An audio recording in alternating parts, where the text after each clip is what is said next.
बिस्मिल्लाहिर्रहमानिर्रहीम। अस्सलाम वालेकुम। रमज़ानुल मुबारक का महीना था। एक यहूदी, ईसाई और एक मुसलमान कहीं जा रहे थे। जो मुसलमान था वो रोज़े से था। चलते चलते शाम हो गई और गुरूब आफ्ताब यानी रोज़ा खुलने का वक्त करीब आ गया। तीनों एक गांव में पहुंचकर मस्जिद में चले गए। वहां एक शख्स ने यह समझा कि तीनों मुसलमान हैं और रोज़े से हैं। इस तरह रोज़ा खोलने के लिए घर से हलवा पकाकर बर्तन में डालकर ले आया और कहा, रोज़ा इफ्तार कर लो। मुसलमान वज़ू के लिए गया हुआ था तो ईसाई और यहूदी ने आपस में मशवरा किया कि अगर ये हलवा मुसलमान के आगे रखा तो रोज़े की वजह से सारा हलवा खा जाएगा।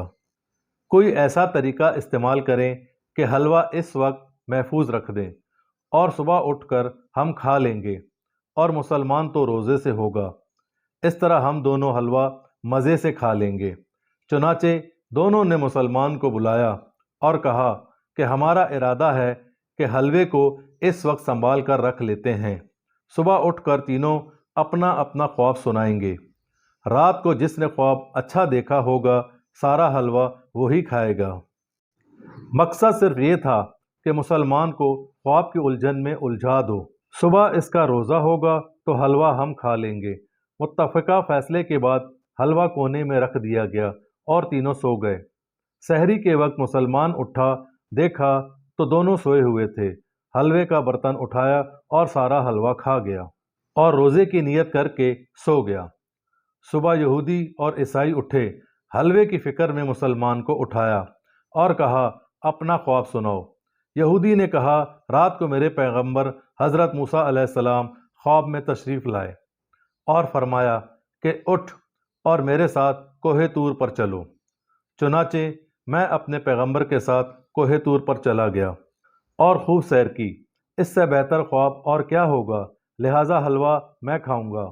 ईसाई बोला, अरे भाई सब्र करो, रात को मेरे पैगंबर हज़रत ईसा अलैहिस्सलाम भी मेरे ख्वाब में आए और मुझसे फरमाया, चलो मेरे साथ आसमान पर जहां मैं रहता हूं। फिर मैं अपने पैगंबर के साथ आसमान पर चला गया। कोहे तूर तो आखिर ज़मीन पर ही है, मैं तो आसमान से होकर आया हूँ, लिहाजा हलवा मैं खाऊंगा। इतने में मुसलमान बोला, अरे भाइयों मेरी भी तो सुन लो।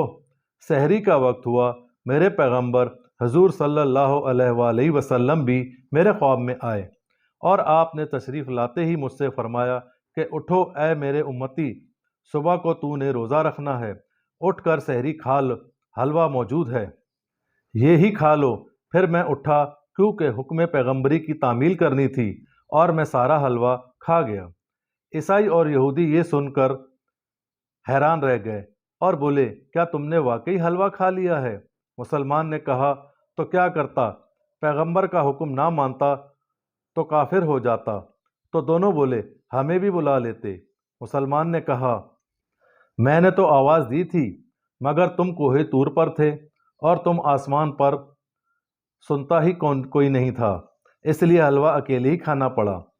इसलिए गैर मज़हब के हेलो बहानों से हमें बचना चाहिए।